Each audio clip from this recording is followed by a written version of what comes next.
Dear students and parents, मैं doctor Mrinal dream MBBS से।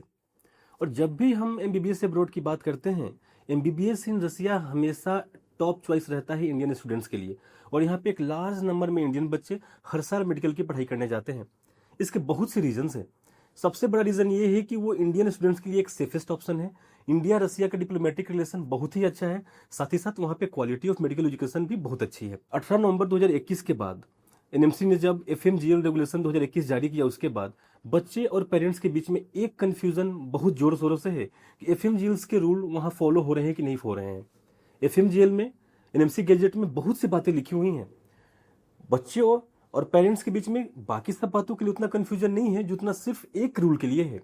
वो रूल ये है कि एनएमसी ये बोलती है कि अगर आप एक इंडियन स्टूडेंट हो और अगर आप विदेश से मेडिकल करते हो और आपका एट लास्ट प्लानिंग ये है कि आपको इंडिया में आके एज ए डॉक्टर काम करना है, तो आप जिस भी कंट्री में पढ़ाई करने गए हो उस कंट्री में आपको लाइसेंस मिलना चाहिए वहां पे जो डॉक्टर काम करने का। उसके बाद आपको हम इंडिया के लाइसेंस एग्जाम में अपियर होने देंगे और उसके बाद आप एग्जाम क्लियर करके हमारे यहाँ काम कर सकते हो। इसको लेके कंफ्यूजन ये है कि इसके लिए कोई क्लियर डेटा अवेलेबल नहीं है पेरेंट्स के पास, बच्चों के पास, और कोई ऐसी डिटेल्ड वीडियो भी अवेलेबल नहीं है जिसको देख के वो समझ पाए। कंफ्यूजन तब होता है जब हमारे पास एक्यूरेट इन्फॉर्मेशन नहीं होता है कि कैसे होने वाला है। चलिए, मैंने आपको बोल दिया हाँ रसिया में मिल जाता है।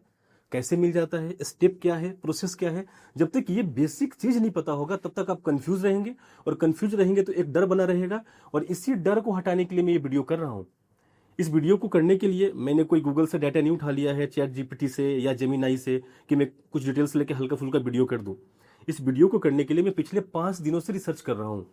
रशियन गवर्नमेंट के फेडरल साइट्स पे गया हूँ, हेल्थ मिनिस्ट्री के साइट पे गया हूँ, वहाँ के स्टेट के साइट्स पे गया हूँ, यूनिवर्सिटी के साइट्स पे गया हूँ, ओल्ड डॉक्यूमेंट्स के मैं रिपोजिटरी में गया हूँ, और सबको निकाल के इंग्लिश में ट्रांसलेट करके डिटेल में पढ़ा हूँ, रिव्यू किया हूँ, समरी किया हूँ, और इस बात को पूरी अच्छी तरह समझा हूँ कि वहाँ पे क्या रूल्स हैं और क्या गाइडलाइंस है। और तब मैं ये वीडियो कॉन्फिडेंटली कर रहा हूँ ताकि मैं आपके साथ वो डिटेल शेयर कर पाऊँ। इस रिसर्च के दौरान मैंने बहुत सी बातें जानी, पीजी के लिए भी जानी, अदर डिटेल्स भी जानी, बट मैं आपके साथ सिर्फ इतना ही शेयर करूंगा जिससे आपका ये एफएमजीएल का जो रूल है कि जिस कंट्री में आप पढ़ने जा रहे हो वहां आपको लाइसेंस टू प्रैक्टिस मिलना चाहिए, ये क्लियर हो जाए। और इस वीडियो को देखने के बाद आपको मैं इतना गारंटी कर सकता हूं कि आपका एक एक डाउट क्लियर हो जाएगा। अगर आप इंडियन स्टूडेंट हो तो कौन कौन से स्टेप है, मैं इसमें आपको स्टेप ए से जेड तक बताऊंगा, हर एक चीज बताऊंगा और डिटेल में बताऊंगा। तो चलिए इसको शुरू करते हैं, और मैं स्टार्ट करता हूं स्टेप ए से। स्टेप ये है कि आप इंडिया में नीट एग्जाम क्लियर करते हैं और आपका पहले से प्लान है कि आपको रसिया से मेडिकल करना है, और आप रसिया के किसी भी गवर्नमेंट मेडिकल कॉलेज में मेडिकल की पढ़ाई के लिए एडमिशन लेते हैं। एडमिशन लेने के बाद आप वहां जाते हैं। आपको पता है कि 6 सालों का कोर्स है, थ्योरी है 5 सालों का, 1 सालों का इंटर्नशिप है। और रसिया में क्या है कि रसिया में क्या, इंडिया में भी यही है कि पढ़ाई और इसको 6-6 महीने पे बांट दिया गया है। हर 6 महीने बाद बच्चों को चेक किया जाता है कि इन्होंने पिछले 6 महीने में कैसे परफॉर्म किया है, और इसको बोलते हैं डिपार्टमेंटल इवेल्युएशन।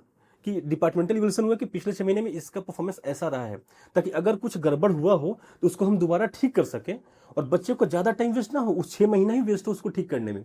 अगर पूरे 12 सेमेस्टर खत्म होने के बाद, पूरे 6 साल खत्म होने के बाद चेक किया जाए, डिपार्टमेंटल इवेल्युएशन किया जाए और कुछ गड़बड़ निकल जाए, तो क्या पूरा 6 साल दोबारा पढ़ाया जाएगा? इसलिए लगाया गया है कि हर 6 महीने पे डिपार्टमेंटल इवेल्युएशन हो और बच्चों को चेक किया जाए ताकि एजुकेशन में कोई कमी ना छूट जाए।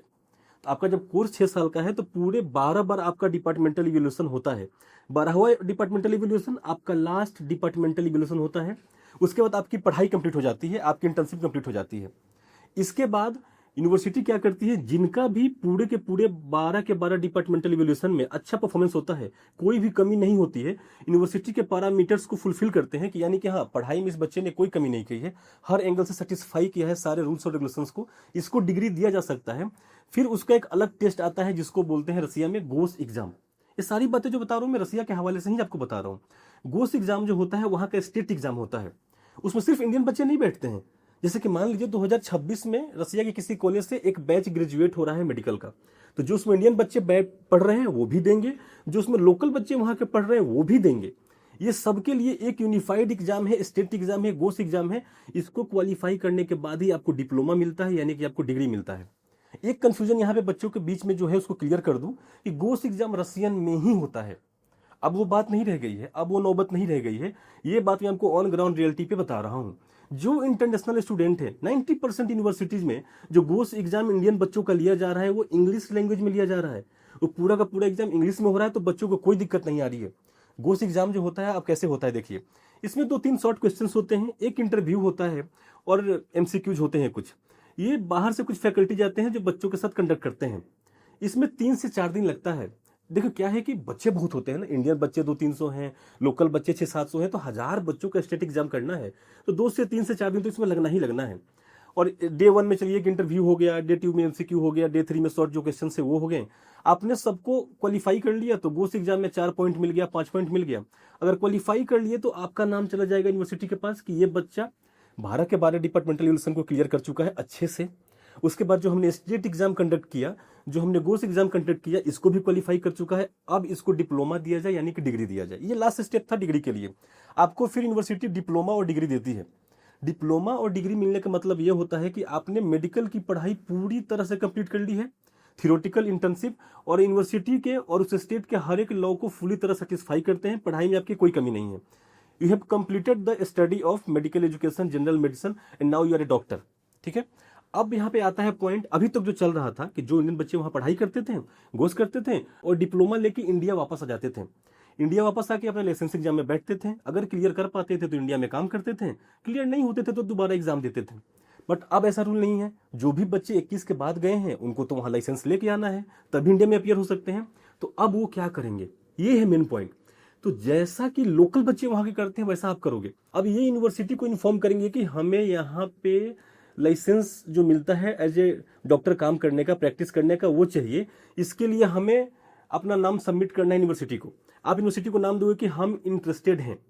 किस बात के लिए इंटरेस्टेड हैं? एग्जाम होता है प्रेबिचनाया एक्रेडितासिया, जिसको बोलते हैं प्राइमरी एक्रेडिटेशन। ये एग्जाम सिर्फ जनरल मेडिसिन और बैचलर डिग्री करने के बाद होता है, उसको बोलते हैं प्राइमरी एक्रेडिटेशन। इस सिस्टम में जो होता है, आप यूनिवर्सिटी को नाम सबमिट करोगे कि हम इंडिया से इतने बच्चे हैं, वो तो ग्रुप लीडर आपका खुद ही कर देगा, क्योंकि अब तो रूल बन गया है ना, अब तो सबको देना है। इतने बच्चे हैं, इनको इस एग्जाम में अपियर होना है। यूनिवर्सिटी को लिस्ट मिल जाएगी लोकल बच्चों का, इंडियन बच्चों का, वो उस लिस्ट को शेयर करेगी उस स्टेट के, जिस स्टेट में आपका कॉलेज है, एक्रेडिटेशन कमीशन के साथ कि इतने बच्चे हमारे इस कॉलेज से इस साल में ग्रेजुएट हुए हैं, इनको प्राइमरी एक्रेडिटेशन प्रेबिचनाया एक्रेडितासिया में अपियर होना है, इनकी आप व्यवस्था कीजिए। फिर जो भी एक्रेडिटेशन कमीशन है यूनिवर्सिटी के साथ ही मिलके, अलग से नहीं, सारे चीजों का व्यवस्था करेगी, जो जो चीज रिक्वायर्ड है उस प्रेबिचनाया एक्रेडिटेशन एग्जाम के लिए।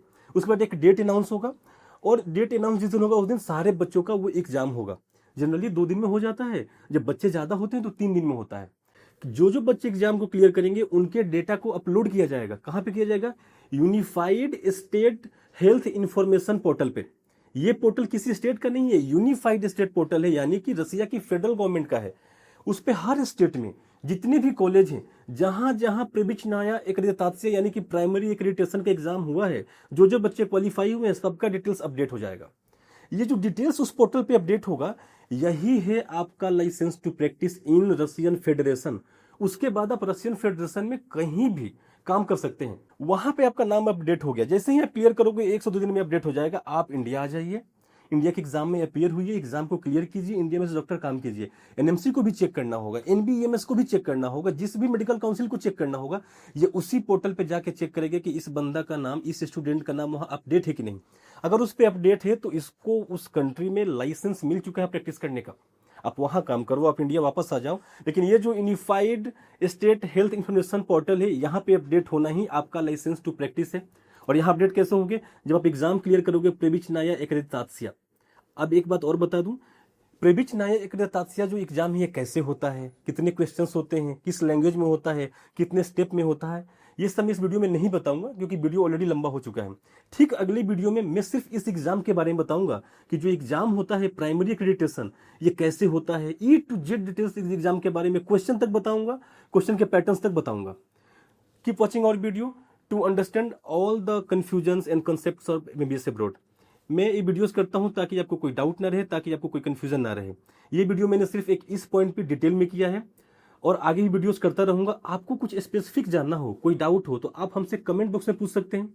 आई will try to answer you as soon as I can. आप कॉल कर सकते हैं 9835070170 पे। I will try to answer your call. I will ask my counsellor. मैंने उनको बोला हुआ है कि कोई भी कॉल आए जो मुझसे बात करना चाहता हो, वो सीधे मेरे पास लेके आओ। अगर मैं अवेलेबल रहूंगा, मैं आपके हर एक डाउट को रिजॉल्व करूंगा। मिलते हैं अगली वीडियो में। प्राइमरी एक्रेडिटेशन के बारे में और डिटेल के साथ। तब तक के लिए थैंक यू सो मच।